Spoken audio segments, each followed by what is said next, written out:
Hello friends, welcome to my channel. పెళ్ళి కాని వాళ్ళు ఇజ్రాయెల్ వెళ్ళడానికి ఏ సర్టిఫికెట్లు కావాలో ఇప్పుడు ఈ వీడియోలో చూద్దాం. మనకున్న ఆల్ పాస్పోర్ట్స్ అన్నీ కావాలి.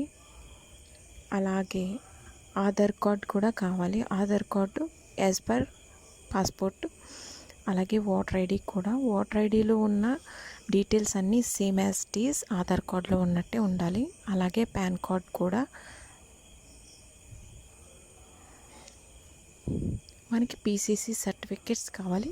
లోకల్ పీసీసీ కావాలి. అలాగే పాస్పోర్ట్ ఆఫీస్లో ఇచ్చే పీసీసీ కూడా కావాలి. అలాగే రెసిడెన్సీ సర్టిఫికెట్ కావాలి. మన పేరెంట్స్ యొక్క ఆధార్ కార్డ్, ఓటర్ కార్డ్ రెండు కావాలి.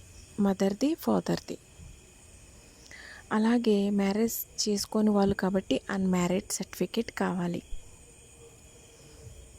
అఫిడవిట్, ఇవి లాయర్ దగ్గర మనం self affidavit and family affidavit చేయించుకోవాలి.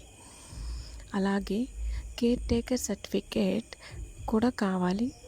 ఏదైనా ఒక కేర్ గివర్ సెంటర్లో మనం శిక్షణ తీసుకొని సర్టిఫికేట్ తీసుకుంటే సరిపోతుంది.